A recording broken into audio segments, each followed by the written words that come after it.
Jnanam paramam dheyam. Knowledge is supreme.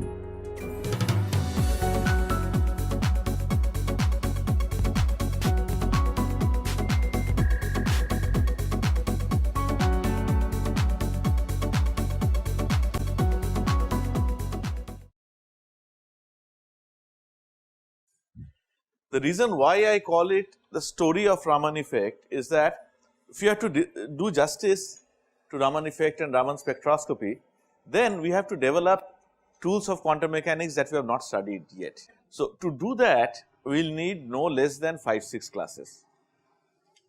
So, unfortunately we are time bound like any other course. So, we will not be able to do a proper quantum mechanical treatment of Raman spectroscopy.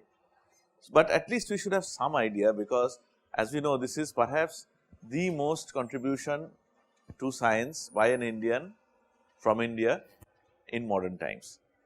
So, what we will do is today we will just about get a sketchy idea of what Raman effect is and what it allows us to do.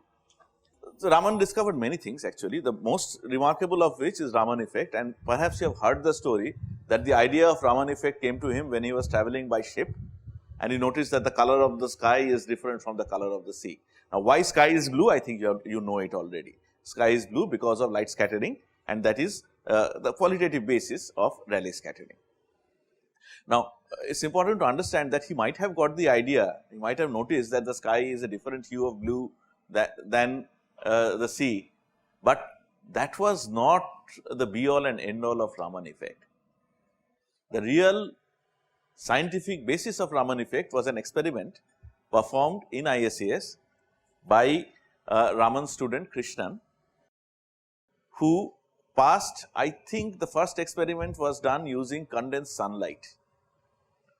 You take sunlight, use appropriate optics so that you get an intense small beam. That was passed through this tube of gas, and he noticed what he thought was very feeble fluorescence. So, initially Raman and Krishnan thought that what we are seeing is fluorescence, but then when they did polarization studies, they understood this cannot be fluorescence. That is what led to Raman effect. So, essentially Raman effect you can explain very qualitatively as inelastic scattering of light.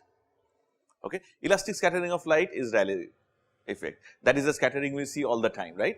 You go to you see anything, what happens is essentially light falls on the object, gets scattered, and that is what you see, and there is no change in color. That is why you see an undistorted picture, that is Rayleigh effect.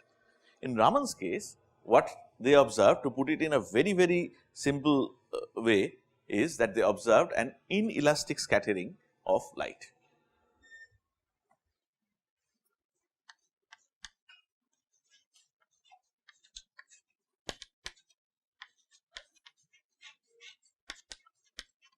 So, when I say inelastic scattering, elastic scattering, does that remind you of something that you have studied perhaps in class 11 in chemistry and perhaps in BSc or undergraduate physics? Yes? Collision theory, yes, but something more fundamental, I mean something that is well more celebrated perhaps across beyond chemistry. The Compton effect, remember? What is Compton effect?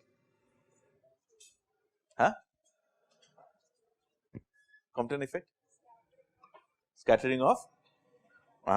Is that elastic or inelastic? Yeah, right. So, Raman effect is sort of Compton effect of photons. So, you understand nothing, no new discovery is entirely new. If you remember what Newton had said, when did Newton live? I do not remember. Which century? 17th, it will not be 18th, perhaps 17th century, something like that, yeah. So, even then, if you do you know one of the most famous quotes of Newton, what he had said? Yes, if I have seen further than others, that is because I have stood on the shoulders of giants. And we are talking about 17th century, we are now in 21st century. So, just imagine how many more giants have come in this period. So, any new discovery really is sort of a linear combination of existing knowledge plus a new term. Very rarely do you get something that is absolutely fundamentally different and not at all observed in so many millennia. So, Raman effect also has a predecessor, you can think, in Compton effect. So, essentially you have light falling on your object, let us say frequency is nu, and the light that is scattered is nu plus minus some, let me write delta nu. Okay. So, there is a change in color, that is all that is there. Okay. So, once again coming back to the story of Raman's life, as I said, the first experiments were performed using your condensed sunlight. Later on, more systematic experiments were performed using mercury vapor lamp. Now, the reason why you want to use mercury vapor lamp for Raman spectroscopy is that the output of mercury vapor lamp is something like this. If you plot intensity versus frequency, there are few frequencies, very sharp line at specific frequencies. So, it is very easy to have an excitation wavelength nu 0 and plus minus delta nu of that would be very small. See, what we are trying to see is we are trying to see a difference in frequency, right. So, if your incident light itself has a spread of frequencies in Raman spectroscopy, you have got a problem. So, the best solution at that time was mercury vapor lamp. Raman spectroscopy really became popular from 1960s onwards. So, development of theory and all were done, experiments were done, but widespread use of Raman spectroscopy only came after 1965 or so, and its popularity is actually even going up even now, because of another very important invention that happened in 1956, I think. So, for Raman spectroscopy, you are trying to measure delta nu. So, you want your nu to be devoid of uncertainty as far as possible. You want it to be, okay, now you will be able to answer, very highly monochromatic. So, in 1956, around that time, lasers were invented by Towns and other people. Okay. So, when lasers came into existence, that is when Raman effect became really useful, because now you could have, if you remember our discussion of laser spectroscopy last week, we had shown you the output of a laser spectrometer, right. What was the accuracy in wave number there? The 10 to the power minus 5 or something, isn't it? So, if you want, you can make lasers that are really very highly monochromatic, and they are extremely useful for Raman spectroscopy. There is another thing, with lasers the intensity is also very high, remember, right. So, intensity is another thing. Raman signals are usually weaker than what we see in more conventional kinds of spectroscopy, and we will perhaps discuss briefly why. So, this is the intensity of the laser is another reason, intensity, monochromaticity, and also remember lasers are usually polarized, laser light is usually polarized. Okay. That is another important thing that becomes very important in Raman spectroscopy.